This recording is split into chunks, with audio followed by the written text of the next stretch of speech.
La performance de l'économie britannique est apparue supérieure aux attentes. Bien que nous nous attendions à un certain ralentissement, la situation n'est pas aussi mauvaise qu'on ne le craignait en juin dernier. Craig Erlam, Oanda.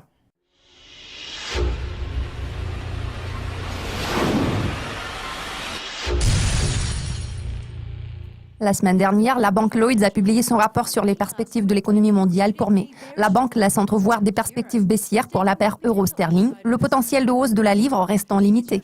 Que pouvez-vous dire sur vos prévisions financières à court terme ? À vrai dire, mes prévisions ne sont pas forcément baissières. En juger d'après la configuration courante sur le graphique, un retournement de tendance devient envisageable à moyen terme. Nous sommes susceptibles de voir une consolidation.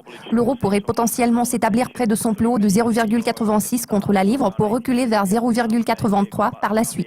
Cela signifie que la livre sterling, elle aussi, est censée s'apprécier. Moi, personnellement, je suis d'avis que le graphique laisse envisager une dynamique baissière pour cette paire de devises. Cette tendance sera principalement attribuable à l'évolution de la livre. Il est toutefois important de comprendre que cette paire pourrait afficher des fluctuations marquées dans les deux sens à court terme. Mes prévisions se situent en dessous de 0,83. En parlant du moyen terme, vu que les élections françaises qui exerçaient une pression politique sur l'euro sont déjà derrière nous, pensez-vous que l'euro puisse maintenir sa force par rapport à la livre ? Ce scénario sera-t-il possible si le Parti conservateur obtient une vaste majorité au Parlement après les législatives ? Je pense que le risque politique a été le principal facteur d'influence pour l'euro avant la présidentielle française. N'oublions pas qu'avant les élections en France, l'euro a subi beaucoup de pression en raison des élections aux Pays-Bas. Ces deux facteurs ont pesé lourd sur la monnaie unique. Maintenant, il est fort probable que nous verrons une appréciation de l'euro par rapport à d'autres monnaies. Je tiens toutefois à préciser qu'aujourd'hui, nous nous focalisons sur la paire euro-sterling. Cela implique que les perspectives de cette paire de devises soient tributaires de l'avancement du processus du Brexit. Les investisseurs ont des doutes quant au potentiel de hausse de la monnaie britannique.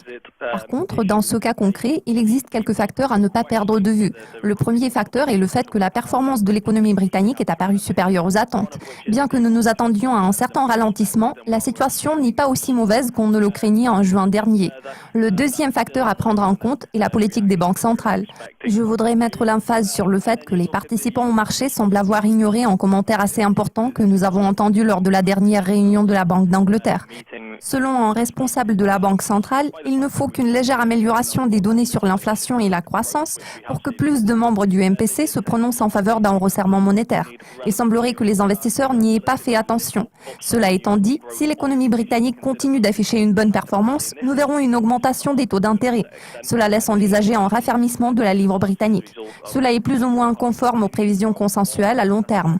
En toute logique, la paire euro-sterling a toutes les chances de casser le niveau de 0,83, 0,8350. En revanche, rien n'indique que cette paire de devises puisse reculer davantage dans cet intervalle, en partant de l'hypothèse que le Parti conservateur obtiendrait une vaste majorité aux élections législatives de juin. C'est mon scénario de base. Vu que les deux banques centrales en question sont censées maintenir le statu quo à moyen terme, quels sont les facteurs qui vont façonner les perspectives de cette paire de devises à plus long terme ? À quel niveau verrons-nous l'euro sterling ? Oui, effectivement, les deux banques centrales ont laissé entendre qu'elles maintiendraient le statu quo à moyen et long terme, c'est-à-dire dans les 6 prochains mois. Cependant, il faut garder à l'esprit que les marchés ne réagissent pas toujours à des mesures prises par les banques centrales. En règle générale, les participants au marché réagissent aux intentions des banques centrales de prendre telle ou telle mesure dans les 2 années qui vont suivre. Tout porte à croire que la Banque centrale européenne pourrait procéder au retrait des mesures de relance d'ici la fin de l'année. La question est également de savoir quel sera le rythme de retrait du stimulant monétaire. D'autre part, comme j'ai déjà fait noter, à en juger d'après la réunion la plus récente de la Banque d'Angleterre, une légère accélération de l'inflation et de la croissance serait suffisante pour convaincre les décideurs politiques de s'éloigner de leur politique monétaire accommodante que nous observerons depuis le référendum britannique sur la sortie de l'UE. Si l'économie britannique affiche une nette amélioration et la Banque d'Angleterre décide de relever les taux d'intérêt avant le retrait des mesures de relance par la BCE, la paire euro-sterling se dirigera vers le bas. Elle pourrait afficher une baisse prononcée vers 0,80, 0,78. Merci de vos commentaires, Craig. Cela conclut cette édition des prévisions. Restez avec nous.